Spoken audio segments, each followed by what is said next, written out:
मनीष जी, लगातार आप door to door जा रहे हैं, किस तरह का रिस्पांस भारतीय जनता पार्टी के पक्ष में मिल रहा है? भारतीय जनता पार्टी के पक्ष में आज पूरे देश में एक लहर चली हुई है कि अब की बार मोदी 400 पार, फिर एक बार तीसरी बार मोदी सरकार। उसी के अंतर्गत आज हम झज्जर शहर में हमारा डोर टू डोर अभियान पिछले 4-5 दिनों से चला हुआ है। हमने शहर के लगभग 4 से 5 वार्ड हमारे कार्यकर्ता साथियों ने कवर किए हैं और जब लोगों से हम मिले, रूबरू हुए, तो लोगों में हमने एक अलग सा उत्साह देखने को मिला। लोग अपना मन बना चुके हैं कि हम फिर से तीसरी बार मोदी सरकार को बनाने का काम करेंगे और बहुमत से हम कमल का फूल को दबा करके डॉक्टर अरविंद शर्मा को जिताएंगे। हर बूथ से 370 वोट एक्स्ट्रा के लिए जो प्रधानमंत्री ने अपील की, क्या उस पर भी फोकस किया जा रहा है जनाब?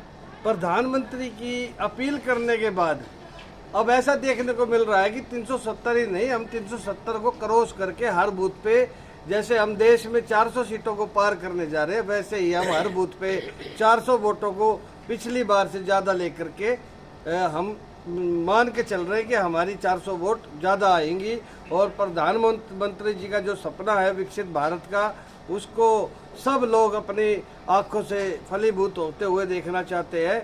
इसीलिए वो प्रधानमंत्री मोदी जी के पक्ष में खड़े हैं और सबने अपना मन बना लिया है कि हम भारतीय जनता पार्टी को एक तरफा जीत दिला करके हम चुनाव जिताने का काम करेंगे।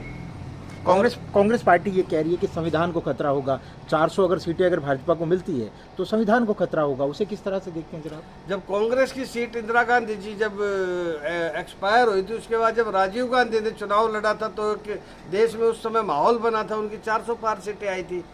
आज यदि हम बात करें विकसित भारत की जो बात है, जो प्रधानमंत्री ने इतने सारी जन कल्याणकारी योजनाएं लागू की, पर्ची खर्ची के बिना नौकरी देने का जो काम धरातल पर हुआ, उसके हिसाब से हम कह सकते हैं कि 400 पार का नारा फलीभूत हो रहा है। विपक्षियों के पेट में दर्द इसलिए है क्योंकि उन्होंने काम तो किए नहीं, उन्होंने राजशाही ठाठ करने का काम किया। यदि वो जनता के अंदर रहते, उनकी सेवा करते, तो जो आज वो हाशिए पर आए हुए हैं वो हाशिए पर नहीं आते।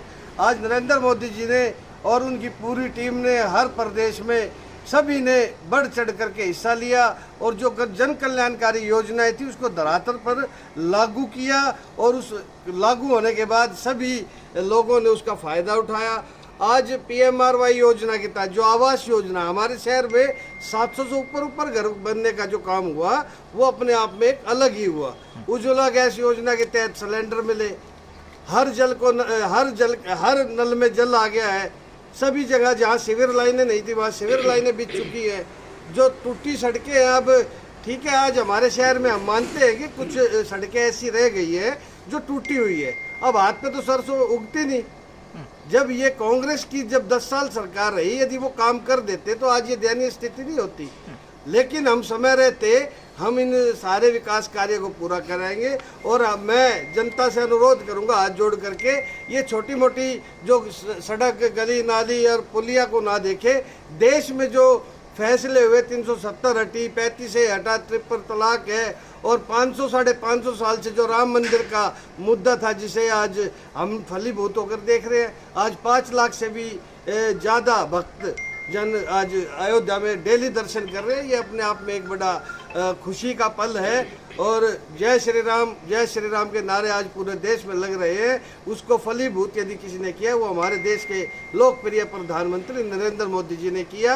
और नरेंद्र मोदी जी ने भी इसलिए किया कि जनता ने जो उन्हें 303 सीट का मैंडेट दिया था, उसके दम पर उन्होंने अपने इस मुद्दे को हटा करके इस राम मंदिर को बनाने का काम किया। और जो 400 पार का नारा, मैं ये कहता हूँ कि जितनी चीज़ें बची हैं, जो लोग सोच रहे हैं उससे कहीं ज़्यादा होने जा रहा है।